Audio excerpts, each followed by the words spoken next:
What if our most tragic and traumatic events in our life turn out to be the best things that happen to us?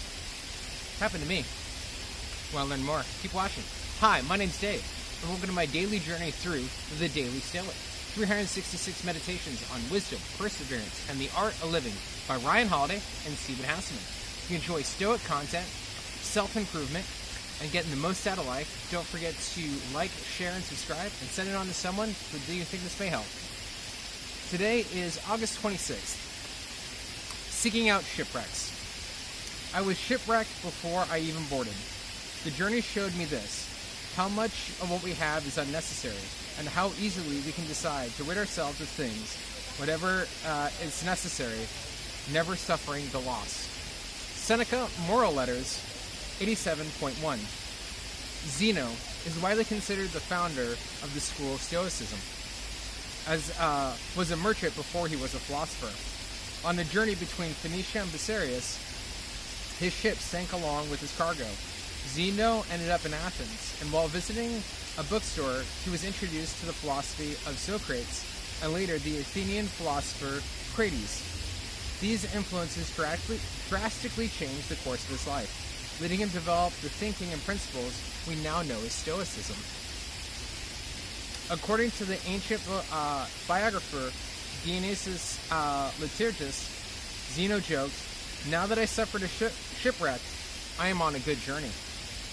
Or according to another account, "You've done well, fortune, driving me thus to philosophy," he reportedly said. The Stoics weren't being hypothetical when they said they ought to act with a reserve clause when even the most unfortunate events can turn out to be for the best. The entire philosophy is founded on that idea. Yeah, this one really, my thoughts on this one really hits home for me. So, something that, like, when I was 3 weeks before my 30th birthday, 3 months before I was initially supposed to be, 6 months before I was supposed to initially move to Europe, I blacked out drunk, went to my old apartment that I hadn't lived in a while, 3 months actually, and was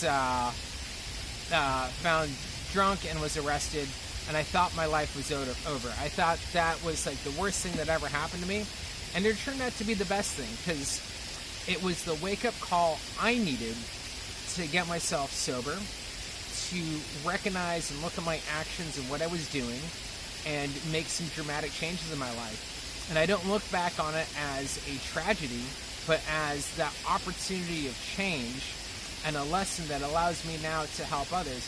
If that never happened to me, I would never have had the courage to move over to Europe and to handle it so successfully as I have. To be able to switch careers from being a chef to now doing coaching, being a content creator and things like that, to studying philosophy and understanding how I can make the most out of life and how I can get the most out of it. Even the most tragic of things that happens in our life, as devastating as they are, can be the great lessons and the things and the energy and the focal point to change our lives around, to put down the shovel, stop digging ourselves into a hole, and start living to the fullest life. And that's what happened to me. And I believe it can happen to you too.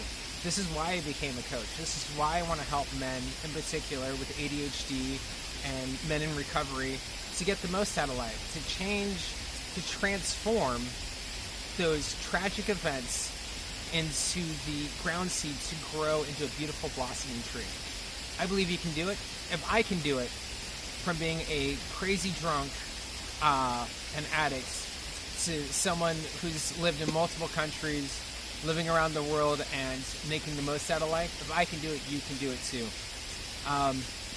Yeah, short one today. I'm running a bit late today. I got to go do a balloon modeling gig here in about like 10 minutes. So wanted to get this done before I did that. So thank you so much for watching. Really appreciate it. Don't forget to like, share, and subscribe, and send this on to anyone who thinks you can hear this, needs to hear this message today. Love you all, and I'll see you tomorrow. And you have a great, if not better, day.